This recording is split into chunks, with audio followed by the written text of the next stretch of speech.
Yo, what's up guys, my name's Hakiii, and in this video we're gonna go over some fun facts about cars in GTA Online. We got a good like 25 or 30 facts to go over that I found to be pretty cool, so let's get straight into it, starting with the Toreador. One of the coolest vehicles in the game, but the Toreador holds the record for the fastest recharge time out of any boost vehicle in GTA Online. As you can see, I'm just gonna spam the boost button and it takes only like a second, maybe just over a second to recharge, which is extremely fast. Usually it takes much longer than that, let's say with the Vigilante or the Scramjet. That's one record that the Toreador holds. Now, another fact about the Toreador is that it can completely transform into a driving submarine in the water. So if I drive it in the water, it doesn't actually drown, because if we hold right on the D-pad, it completely transforms the car into a submarine. So the wheels are gone, and now it's basically a submarine that we can even boost underwater with. So it is decently fast underwater as well. And then if I hold right D-pad again,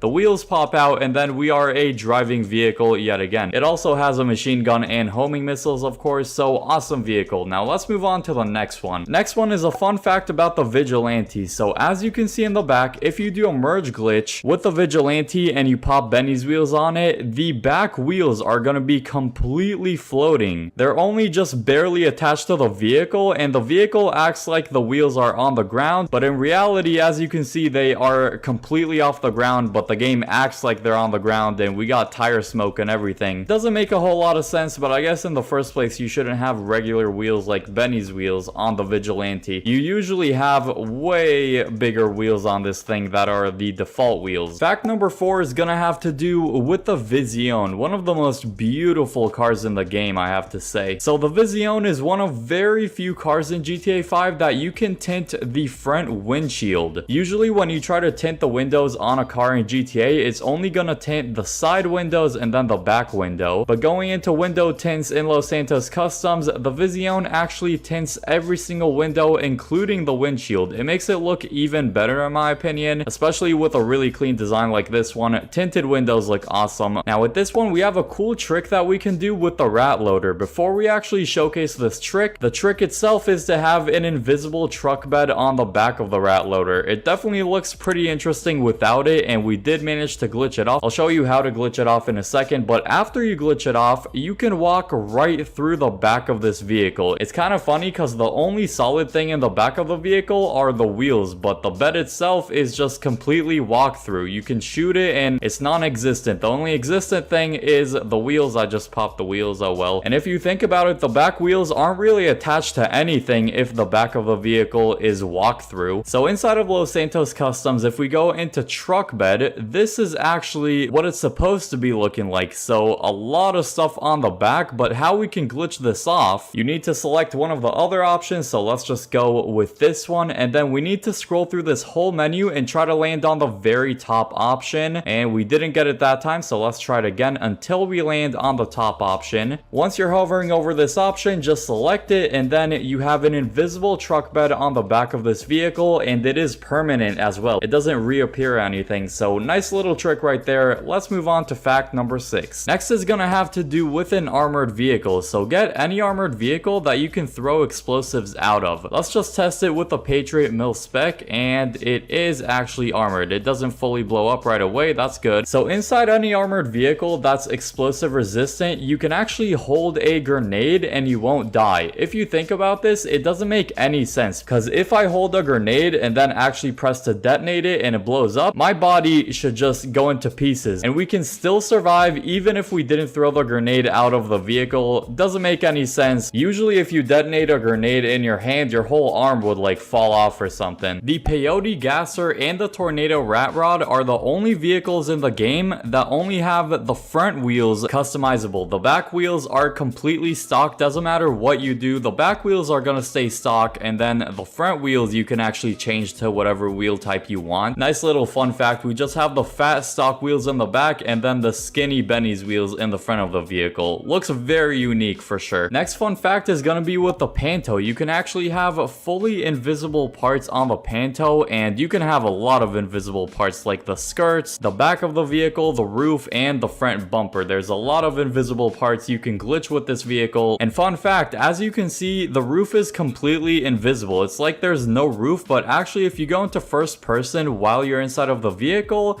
it looks like a solid roof. Just a little something I noticed with this vehicle. It looks completely solid in first person, but if we go in third person, it is invisible. We can fully see through it. Another fact is with the Buccaneer Custom. So if you do a merge glitch with the Buccaneer Custom, you are going to get a very weird looking glitched roof on it. This is definitely not an ordinary customization option. So if you do the merge glitch, you can get the roof of the vehicle completely tweaking out and glitching out like this. Next one is gonna have to do with muscle cars. Now this one's kind of an obvious one, but to those people who still don't know about this, this is a very fun little thing you can do in GTA Online. So with many of the muscle cars in the game, if you hold RB or R1 while pressing gas and then you let go of RB or R1, you could do a crazy wheelie with the muscle car. A lot of people like to try and do a speed glitch with this thing. It's a little difficult, but once you get the hang of it, I mean, this thing can go really fast, really quick. The acceleration with doing this wheelie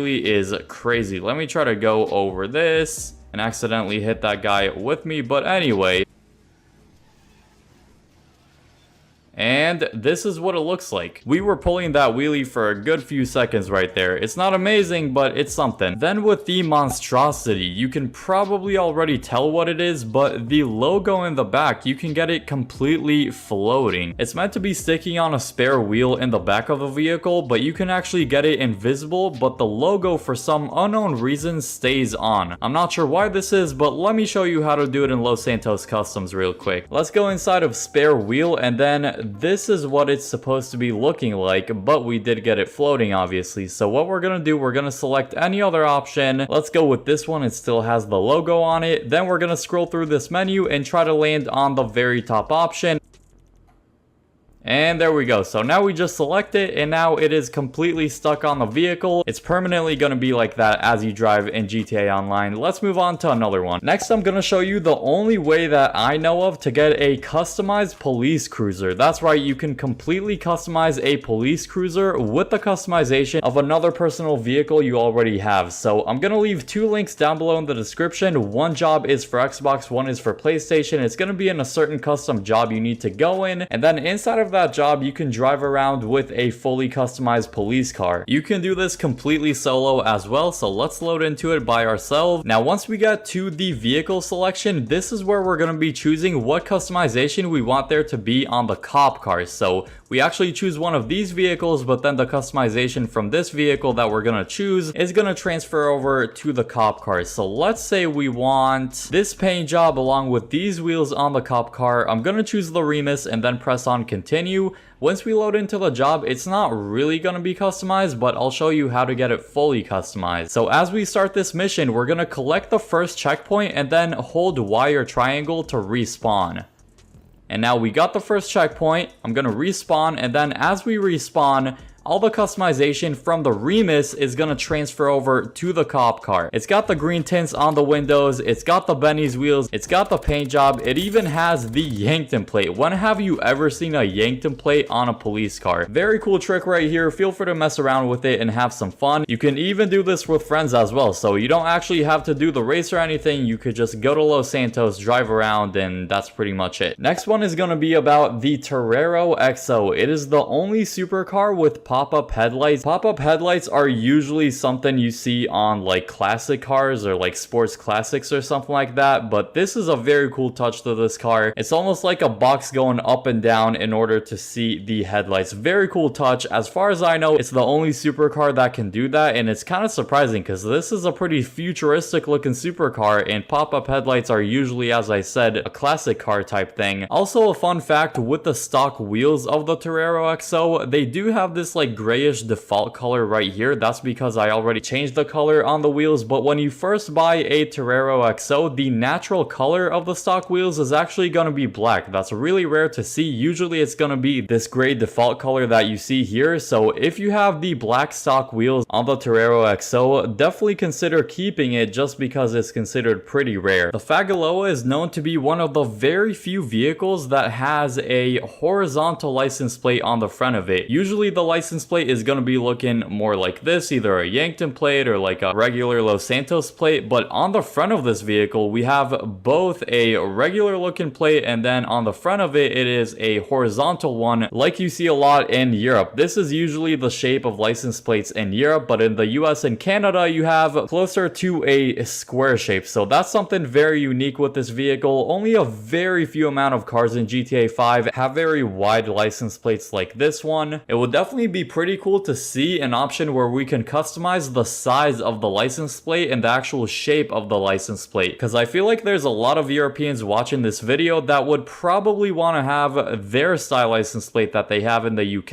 and Europe and stuff, and they would rather have that shape than the one that they have in US and Canada, more like this one. But GTA 5 is based off Los Angeles, so it does make a bit more sense to have these size license plates. Let me know what you think about that down below in the comment section. Let's move on to the next fact. Next is going to be with the XA21. The XA21 is known to have the loudest engine sound out of all supercars in GTA 5, especially if you go in a tunnel or something like that and then you sound the engine. It is a very nice and satisfying sound, I have to say. Another cool little fun fact with it is that the license plate for some reason is wider than usual. It isn't wide like on the Fagaloa, that's just a different style license plate, but for some reason this is a Yankton plate just like any other Yankton plate, but the license plate is just completely stretched on this car. I'm not sure why that is, but it is definitely wider than usual. Next, I'm gonna show you what happens when you place a sticky bomb on a convertible vehicle. So placing a sticky bomb on the roof of a convertible vehicle, something interesting happens when you take the roof back down. So I'm gonna hold right D-pad to take down the roof, and look what happens to the sticky bomb. Not the most realistic thing you've ever seen in GTA Online, but the sticky bomb, as you can see, is just gonna be floating on the car. You can't really do anything about this. We can go in first person and the sticky bomb is still there, even though the roof of the vehicle is now stored in the back of the car like it should on a convertible vehicle. Let's jump out of this thing because I do not want a floating sticky bomb on my car. The Tyrant supercar is the fattest supercar in the game. It is extremely wide. It is literally like you fed a supercar a ton of cheeseburgers. I mean, this supercar is so wide that you can take another supercar called the P-Fister 811 and you can fit almost 2 whole 811s inside of this thing horizontally. I mean, that is absolutely crazy. This is by far the widest supercar in the game. A lot of other supercars look freaking shrunk compared to this one. Definitely takes the cake for the fattest supercar in the game. Now, the Asbo is one of the very few non-Benny's vehicles that look very ordinary, but you can actually set up a whole speaker system in the trunk of this thing. One of the nerdiest looking vehicles in my opinion, but let's go into the trunk option, and as you can see, a super sick looking speaker system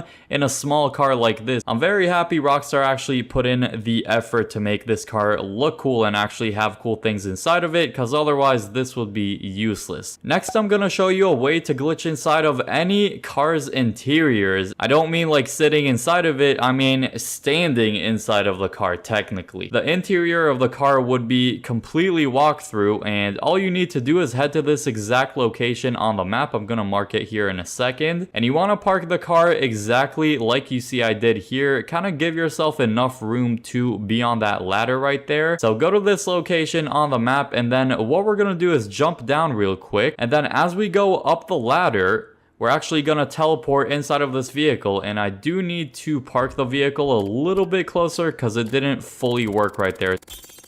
Now that should be good, so let's go up the ladder again. And then as we go up here, as you can see, we are basically standing inside of the interior of this car. We can walk wherever we want. As long as we actually don't walk out of the vehicle's area, we should still be technically inside of this thing, but definitely a pretty interesting glitch. As you can see, it looks like the trunk of this thing is actually solid, but we're still pretty much standing inside of this vehicle. Yep, we could just jump out of the vehicle. Another fun fact is that the Guardian is the only vehicle that I know of that players can actually stand in the bed of the truck while you're driving and they won't fall off whatsoever. Definitely try it out with some friends. I just don't have anyone to get in the back of this trunk right now. I mean, I could try to take an NPC, but that would be a little bit difficult. Next one is gonna be a fun fact about the Chameleon. So the Chameleon is a fully electric car in GTA Online. It is completely silent when you drive it around. You can see it has a legit engine. That doesn't make any sense whatsoever. Oh, that door is gone. It has a motor engine, even though this is a fully electric vehicle. It's not a hybrid or anything. It's a fully electric one. It sounds like an absolute spaceship when you drive it around, so kind of a weird flop by Rockstar to give an electric car an engine. But good thing you're not going to be opening up the hood of this car all that much. At least I would hope not. Then we have a unique customization option for arena vehicles only. So you can actually name your vehicle whatever you want, but this is only an option for arena vehicles inside of the arena workshop. I'm not sure why we don't have this option for all vehicles. I feel like it would be really cool to just be able to name every vehicle of yours. One would be Johnny, the other would be Bob. I don't know. Let me know what you think down below in the comments. All vehicles should be able to be named, in my opinion. Not sure why it's only arena vehicles. Next is about the T20 that has what you call an active spoiler. There's a couple different names people call it. It's basically a spoiler that goes up when you start getting some speed and then goes back down when you completely stop your vehicle. As you brake with the vehicle, as you can see, it also flips like back and forth as well, which is a nice touch. I really like vehicles that have an active spoiler, and the T20 is one of a couple supercars, or maybe just a few supercars that have an active spoiler, but the cars that do are definitely really cool. Next is gonna have to do with the slam truck. Now, the fact about the slam truck is that it is completely useless, and let me show you why. So the whole point of the slam truck is to pick up other vehicles and take them wherever you want. Let me try to do this with a street car and show you the exact problem. So this is pretty straight. This is as straight as you can get. And then if I tilt the vehicle back up, so besides the fact that it can't actually do what it's supposed to, it handles absolutely horribly. So we're just gonna drive up the slam truck real quick. And so we parked it up pretty good, right? I mean, this is as good as you can park a vehicle. It slowly just slips off of the vehicle. It doesn't matter what you do. And then for the final fact, we have the Liberator, both the Liberator and the Marshall, holding the record for the fattest wheels on any vehicle in GTA Online. I guess the Zaba should probably also be on this list. So the Liberator, the Marshall, and the Zaba all take first place for the fattest wheels in GTA Online. If you want to see more fun facts about random things in GTA Online, let me know down below. I'll be happy to make this into kind of like a mini series. Drop a like if you found this interesting, subscribe if you're new. Now click the video on screen now for the best cars under $1 million in GTA Online. I hope you all enjoy that video, and peace.